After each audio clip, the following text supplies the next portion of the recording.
بسم اللہ الرحمن الرحیم۔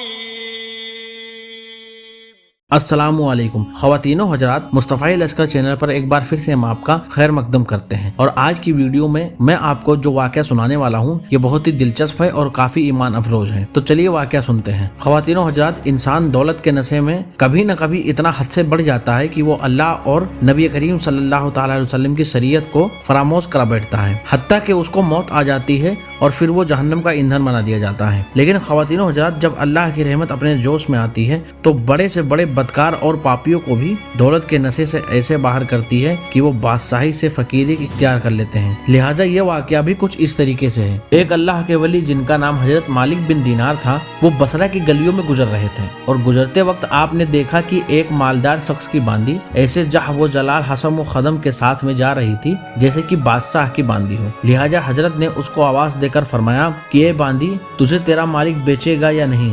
باندی اس بات کو سن کر حیران ہو گئی اور کہنے لگی، کیا کہا آپ نے؟ تو حضرت نے اپنے جملے پھر سے دہرائے، اور باندی نے کہا، اگر میرا مالک مجھے بیچے گا بھی تو تجھ سا فقیر مجھے نہیں خرید سکتا۔ تو حضرت نے فرمایا، ہاں میں تجھے خرید سکتا ہوں اور تجھ سے بہتر کو بھی خرید سکتا ہوں۔ یہ سن کر باندی نے کہا لگایا اور اپنے خداموں کو حکم دیا کہ اس فقیر کو پکڑ کر ہمارے ساتھ لے چلو۔ خداموں نے پکڑ کر آپ کو اپنے ساتھ گھر لے گئے، اور گھر پہنچ کر اس باندی نے اپنے آقا سے سارا واقعہ سنایا۔ اس کا آقا بھی یہ سن کر ہنس پڑا اور حضرت کو اپنے سامنے بلوایا۔ لہٰذا خواتین و حضرت، جب حضرت مالک بن دینار رحمۃ اللہ علیہ اس مغرور مالدار کے سامنے آئے تو اس نے جیسے آپ کو دیکھا تو اس پر آپ کی ہیبت سی چھا گئی، اور اس نے بہت ہی احترام سے کہا، آپ کیا چاہتے ہو؟ تو آپ نے فرمایا، تو اپنی باندی کو میرے ہاتھ فروخت کر دے۔ اس نے پوچھا کہ آپ اس کی کتنی قیمت دے سکتے ہو؟ حضرت نے فرمایا، میرے نزدیک اس کی قیمت کھجور کی 2 بیچھی ہوئی گٹھلیاں ہیں۔ مالدار شخص نے پوچھا، آپ نے یہ قیمت کس مناسبت سے تجویز کی ہے؟ تو حضرت نے فرمایا، اس میں عیب بہت ہیں۔ پھر مالدار شخص نے پوچھا، کیا آپ اس کے عیب بتا سکتے ہیں؟ تو حضرت مالک بن دینار رحمۃ اللہ علیہ نے فرمایا کہ اس کے عیب تو مجھ سے سن لو۔ اگر یہ عطر نہ لگائے تو بدن سے بو آنے لگے، اگر دانت نہ صاف کرے تو منہ سے گند آنے لگے، اگر بالوں میں کنگھی و تیل نہ کرے تو پریشان حال ہو جائے اور جوئیں پڑ جائیں، ذرا عمر زیادہ ہو جائے تو بوڑھی لگنے لگے، حیض اس کو آتا ہے، پیشاب پخانہ بھی یہ کرتی ہے، ہر قسم کی گندگیاں اس میں سے نکلتی ہے، غم و رنج مصیبت اس کو پیش آتی ہے، اور خود گرج اتنی ہے کہ صرف اپنی غرض کے لیے تجھ سے محبت کا دکھاوا کرتی ہے، اگر اس کو کوئی تکلیف تجھ سے پہنچ جائے تو ساری محبت ختم ہو جائے، انتہائی بے وفا ہے اور کوئی وعدہ پورا نہ کرے، کل کو تیرے بعد کسی دوسرے کے پہلو میں بیٹھے گی تو اس سے بھی ایسی ہی محبت کا دعویٰ کرنے لگے گی۔ یہ سن کر پورے محفل پر سکوت طاری ہو گیا، اور حضرت نے فرمایا، اگر تو کہے تو میں تجھے ایسی باندی کے بارے میں بتاؤں جو بالکل اس کے الٹ ہے اور اس کی قیمت اتنی کم ہے کہ ہر مسلمان کے پاس بھی اس کی قیمت ہوتی ہے؟ تو اس شخص نے فرمایا، بے شک آپ بتائیے اور اس کی قیمت بھی بتائیے۔ چنانچہ حضرت مالک بن دینار نے فرمایا، وہ باندی دنیا کی اس باندی سے 1000 درجہ بہتر ہے جو اس سے نہایت ہی کم قیمت کی ہے، وہ کافور کے جوہر سے بنی ہوئی ہے، مسک اور جعفران کو ملا کر پیدا کی گئی ہے، اس پر موتی اور نور لپیٹا گیا ہے، اور خارے پاری میں اگر اس کا آب دہن ڈال دیا جائے تو میٹھا ہو جائے، اور اگر وہ مردے سے بات کرے تو وہ بھی زندہ ہو اٹھے، اگر اس کی کلائی آفتاب کے سامنے کر دی جائے تو آفتاب بے نور ہو جائے، اگر وہ اندھیرے میں آ جائے تو سارا گھر روشن ہو جائے، اگر وہ دنیا میں اپنی زیب و زینت کے ساتھ آ جائے تو سارا جہاں معطر ہو اٹھے۔ اس باندی نے مسک و جعفران کے باغوں میں پرورش پائی، یاقوت اور مرجان کی ٹہنیوں میں کھیلی ہے، تسنی جو کہ جنت کی نہروں میں سے ایک نہر ہے اس کا پانی پیتی ہے، کبھی وعدہ خلافی نہیں کرتی، اپنی محبت کو نہیں بدلتی، اور اپنے شوہر کے لیے بہت ہی وفادار ہے۔ اب تم بتاؤ کہ ان دونوں میں سے کون سی